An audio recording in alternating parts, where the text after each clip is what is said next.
Hello friends, welcome to my YouTube channel maths easy, जहां पर हम मैथ्स को बहुत ही आसान तरीके से समझते हैं।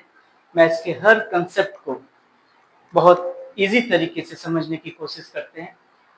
अभी हम मैट्रिक्स को डिस्कस कर रहे हैं। उसी सीक्वेंस में आज हम एक और नए टॉपिक के साथ आज बात करेंगे मैट्रिक्स के डायगोनलाइजेशन की। क्या होता है डायगोनलाइजेशन ऑफ मैट्रिक्स? विकर्णीकरण। तो विकर्ण, मैट्रिक्स को एक विकर्ण के रूप में परिवर्तित करना, एक डायगोनल की फॉर्म में उसको बदलना। क्यों बदलना? तो हम देखते हैं कि जब हम किसी मैट्रिक्स का कोई पावर निकालना है, इंटीग्रल पावर, हमें स्क्वायर, क्यूब या उससे और आगे की हमें पावर को अगर निकालना है, या हम और कोई उस पर ऑपरेशन की अगर हम बात कर रहे हैं, तो एक मैट्रिक्स के इन सारे ऑपरेशन को इजी बनाने के लिए हम उस मैट्रिक्स को डायगोनल फॉर्म में कन्वर्ट कर देते हैं। एक डायगोनल फॉर्म में कन्वर्ट करने के बाद एक डायगोनल मैट्रिक्स की जो पावर्स है वो हम बहुत इजी तरीके से निकाल सकते हैं। हमारे लिए बहुत इजी हो जाएंगे सारे स्टेप सॉल्व करना, इसलिए हम डायगोनल फॉर्म में बदलते हैं। तो डायगोनलाइजेशन का मतलब क्या है? तो सबसे पहले आज हम इस लेक्चर में एक 2x2 मैट्रिक्स की मदद से डायगोनलाइजेशन को समझने की कोशिश करें। तो सबसे पहले तो हम बात करेंगे डायगोनलाइजेशन की डेफिनेशन के बारे में। अब matrix A is called diagonalizable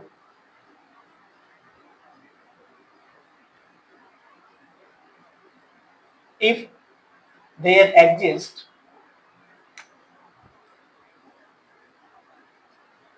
a non-singular matrix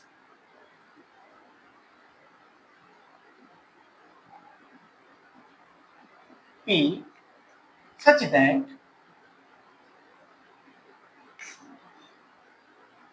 P inverse AP is equals to D। इसको हम, जहां पर ये जो D है ये डायगोनल मैट्रिक्स है,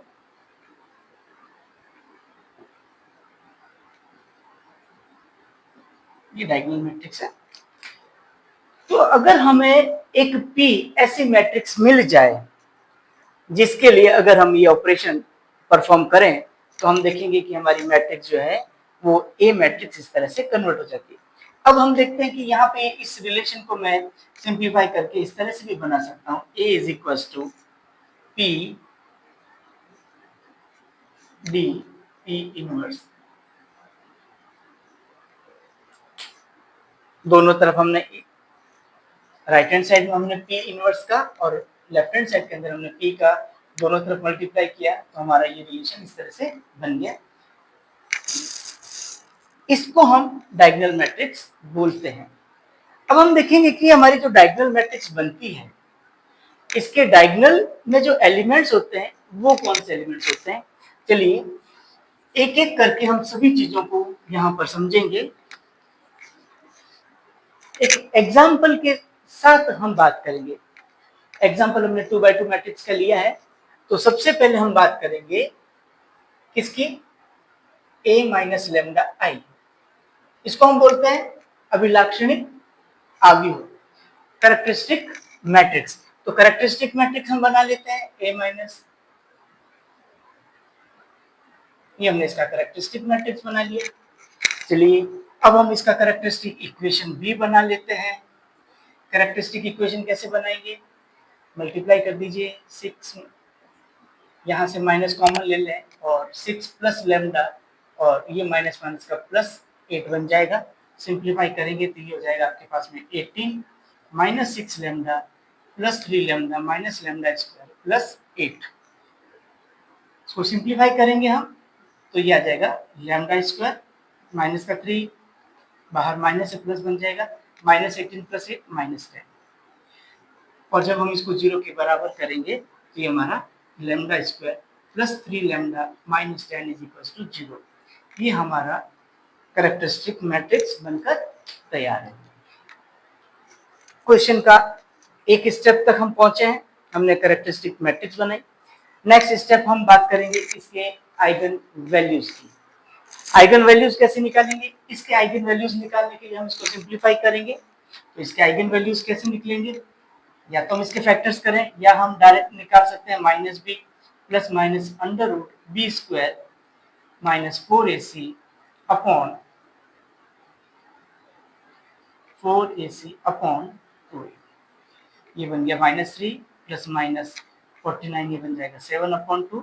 तो हम देखेंगे कि लैम्डा की दो वैल्यू जो हमें मिलेंगी, एक जब हम यहाँ प्लस साइन रखते हैं तो बनता है 2, और एक जब हम यहाँ माइनस साइन रखते हैं तो हमें बनता है -5। इसको हम फैक्टर से भी सॉल्व कर सकते थे। चलिए, आप जो मेथड आपको आसान लगे उस मेथड से हम लैम्डा की वैल्यू निकाल सकते हैं। ये हमने आइगन वैल्यूज निकाल ली। अब अगले स्टेप पे हमें क्या करना है?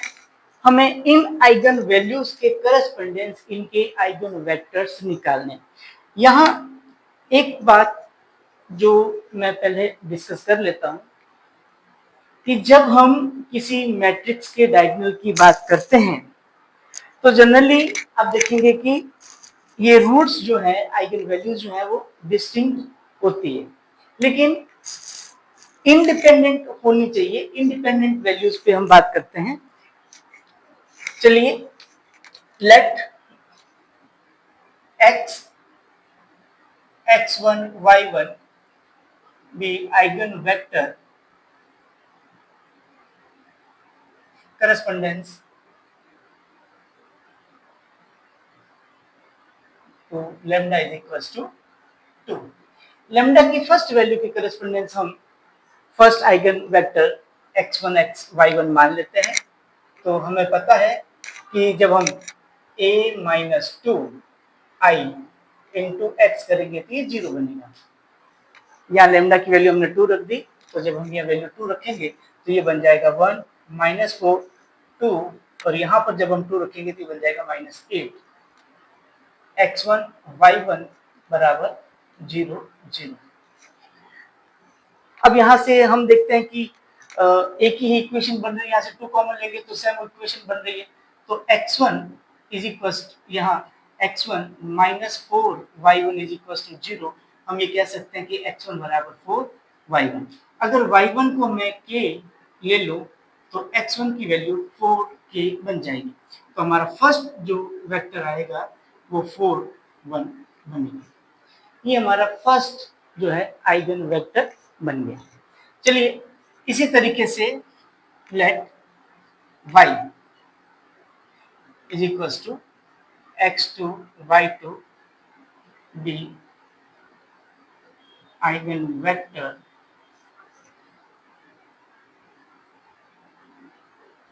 correspondence to lambda is equals to -5।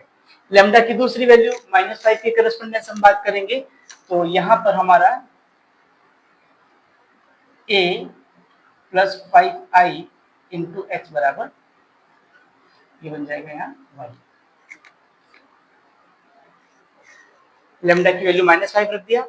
जब हमें पता है कि a माइनस लैम्डा i को जब x से मल्टीप्लाई करते हैं 0 आता है। ये हमारे आइगन वेक्टर की डेफिनेशन है। आइगन वेक्टर क्या होते हैं, आइगन वैल्यूज क्या होती है, इसको मैंने पिछले लेक्चर में बहुत डिटेल से डिस्कस किया है। आज के वीडियो के साथ मैं इसका लिंक शेयर करूंगा, जहां आप जाके देख सकते हैं कि आइगन वैल्यूज क्या है और आइगन वेक्टर्स कैसे हम निकाल सकते हैं आसान तरीके से। चलिए, अब जब हम इसकी बात करेंगे, यहाँ पर हम 5 रखें तो ये बन जाएगा, यहाँ पर हम जब -5 रखेंगे तो बन जाएगा 8 -4 2, और यहाँ पर हम -5 रखेंगे तो बनेगा -1, और यहाँ x2 y2 बराबर 0 0। यहाँ से इक्वेशन को अगर हम देखें तो 2x2 माइनस y1 बराबर 0, तो y1 is equal to 2x2। अब यहाँ जैसे मैंने ऊपर y को k माना था, इसी तरीके से यहाँ मैं x2 को अगर k लेता हूं तो y2 की वैल्यू मुझे 2k मिलेगी, और मेरा दूसरा आइगन वेक्टर जो होगा वो 1, 2 बनेगी। तो ये देखिए, ये हमने दोनों आइगन वैल्यू के करस्पॉन्डेंस, इसके 2 आइगन वेक्टर्स हमने निकाल लिए। यहां तक हम पहले डिस्कस कर चुके हैं कि किसी मैट्रिक्स का आइगन वैल्यू और आइगन वेक्टर्स क्या होते हैं, कैसे फाइंड किए जाते हैं। कैरेक्टरिस्टिक मैट्रिक्स के बाद उसका कैरेक्टरिस्टिक पॉलिनोमियल इक्वेशन, उसको सॉल्व करने से जो पॉलिनोमियल्स के जो रूट्स हमें मिलते हैं उनको हम आइगन वैल्यूज, कैरेक्टरिस्टिक रूट्स या लेटेंट रूट्स बोलते हैं। और उन सभी वैल्यूज के करस्पॉन्डेंस अपने अपने एक इंडिविजुअल आइगन वेक्टर्स होते हैं जो हम इस तरीके से फाइंड कर सकते हैं। अब हमारा आज का टॉपिक जो था डायगोनलाइजेशन, उस पर हम आते हैं। हमने डायगोनलाइजेशन को समझाया था, अभी डिफाइन किया था। हमने एक पी मैट्रिक्स के बारे में बात की थी, वो हम कहां से मिलेगी। उस पी जो मैट्रिक्स थी उसको हम मॉडल मैट्रिक्स बोलते हैं। कैसे बनाई जाती है चलिए देखते हैं। चलिए देखते हैं। ये हमारा पी मैट्रिक्स जो है वो एक्चुअली ये दोनों जो हमारे वेक्टर्स हैं एक्स और वाई, इन दोनों वेक्टर्स का मैट्रिक्स है। जब हम वेक्टर्स को कॉलम वाइज अरेंज करते हैं, जैसा फर्स्ट वेक्टर हमारा मिला था 4, 1, ये हमारा first column first eigen vector को रिप्रेजेंट कर रहा है और दूसरा कॉलम दूसरे आइगन वेक्टर को रिप्रेजेंट कर रहा है। अब 3x3 की मैट्रिक्स होती है तो उसमें 3 आइगन वैल्यूज होती और उन तीनों आइगन वैल्यू के करस्पॉन्डेंस हमें 3 आइगन वेक्टर मिलते। तो 3 आइगन वेक्टर को हम इस तरीके से अरेंज करते तो हमारी पी मॉडल मैट्रिक्स हमको मिल जाती है। अगला स्टेप है हमें पी मैट्रिक्स का इनवर्स निकालना है। पी मैट्रिक्स का इनवर्स निकालना बहुत आसान है। किसी भी 2x2 मैट्रिक्स का इनवर्स कैसे निकाला जाता है, इसका शॉर्टकट क्या है, इसको हमने हमारे वीडियो में बहुत डिटेल से डिस्कस किया था। उसका लिंक भी मैं इस वीडियो के साथ शेयर करूंगा, आप वहां जाके देख सकते हैं कि मैट्रिक्स का इनवर्स कितना आसानी से हम निकाल सकते हैं। सबसे पहला हमें इसका डिटरमिनेंट सॉल्व करना है। तो इसका डिटरमिनेंट आएगा 8 - 1 7। ये इस मैट्रिक्स का डिटरमिनेंट आ गया। अब हमें एडजॉइंट मैट्रिक्स निकालना है। एडजॉइंट मैट्रिक्स बहुत सिंपल होता है, डायगोनल के एलिमेंट्स को इंटरचेंज कर देना है और ऑफ डायगोनल के जो एलिमेंट्स है उनके हमें साइन बदल देने हैं। ये हमारा 2x2 की मैट्रिक्स का हमने इनवर्स निकाल लिया। बहुत ही सिंपल इजी तरीके से हमने 2x2 मैट्रिक्स का इनवर्स हमने निकाल लिया। अब देखिए हमारे पास में जो ए मैट्रिक्स थी, ए मैट्रिक्स क्या थी हमारे पास में,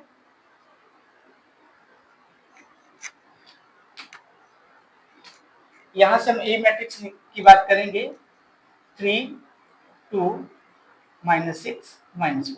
ये हमारी मैट्रिक्स थी 3, 2, -4, -6। ये हमारी ए मैट्रिक्स थी।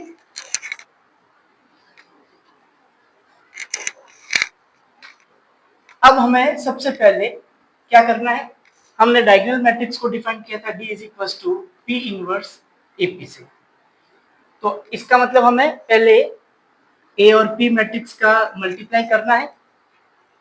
ए मैट्रिक्स 3, -4, 2, -6 और पी मैट्रिक्स हमारे पास बन गई 4, 1, 1, 2। मल्टीप्लाई करेंगे तो आंसर आएंगे 12 - 4 8, 3 - 4 ये हो गया 3 - 8 -5, 8 - 6 2, 2 - 12 -10। ये हमारा एपी मैट्रिक्स का दोनों का मल्टीप्लाई है। अब एपी मैट्रिक्स को हमें मल्टीप्लाई करना है पी इनवर्स मैट्रिक्स से। पी इनवर्स हमारे पास में 1/7 मल्टीप्लाई करेंगे 2 - 1 -1 4 का 8 - 5 2 - 10 से। तो हम देखेंगे कि 1/7 ये बन जाएगा 16 - 2 14। यहाँ आ जाएगा 10 - 10 0। ये बन जाएगा 8 - 8 0 एंड लास्ट माइनस ये +5 और ये आ जाएगा माइनस का 40। कितना आ जाएगा 35 माइनस का 35। जब हम 7 का डिवाइड करेंगे तो लास्ट रिजल्ट हमें मिलेगा 2 0 0 -1। चलिए, तो ये हमारा डायगोनल मैट्रिक्स डी बनके तैयार है। ये डी मैट्रिक्स मिल गया। अब यहां पर एक चीज हम नोट करेंगे, क्या चीज, कि जो हमने लैम्डा की वैल्यू निकाली थी, आपको याद हो तो अभी इसी क्वेश्चन को जब हमने सॉल्व किया था तो लैम्डा की जो दो वैल्यू हमने निकाली थी, जिसको हमने आइगन वैल्यूज बोलते हैं, वो हमारी 2 और -5 थी। यहाँ जो डायगोनल के एलिमेंट आए हैं वो भी 2 और -5 है। तो हम ये कहेंगे कि किसी मैट्रिक्स का डायगोनलाइजेशन करने से जो डायगोनल मैट्रिक्स बनती है वो उन्हीं डायगोनल एलिमेंट्स की होती है जो उनके आइगन वैल्यूज होते हैं। अगर एक 3x3 की मैट्रिक्स है तो उसके 3 आइगन वैल्यूज होंगे, इंडिपेंडेंट आइगन वैल्यूज होंगे। वही 3 आइगन वैल्यूज एक डायगोनल को रिप्रेजेंट कर रहे हैं। ठीक है, यहाँ पर 2x2 की मैट्रिक्स थी तो ये दो आइगन वैल्यूज थी, ये दोनों आइगन वैल्यूज ही हमारे यहाँ पर डायगोनल को रिप्रेजेंट कर रही है। तो इस तरीके से हम किसी मैट्रिक्स ए को एक डायगोनल मैट्रिक्स की फॉर्म में कन्वर्ट कर सकते हैं। उम्मीद है आपको ये वीडियो पसंद आया होगा, मेरे समझाने का तरीका भी समझ में आया होगा, और इस एग्जाम्पल की मदद से जो हमने आज डायगोनलाइजेशन को समझा है वो आप समझ गए होंगे। आप इस पे प्रैक्टिस कीजिए और उस क्वेश्चन को सॉल्व करने की कोशिश कीजिए, आपके सारे कंसेप्ट और क्लियर होंगे। और भी नई इंफॉर्मेशन के साथ, नए वीडियोस के साथ मैं आपको इसी तरह से पढ़ाता रहूँगा, समझाता रहूँगा। आपको अगर मेरा वीडियो पसंद आया तो उसको सब्सक्राइब और लाइक करना ना भूलें, शेयर करना ना भूलें। Thank you.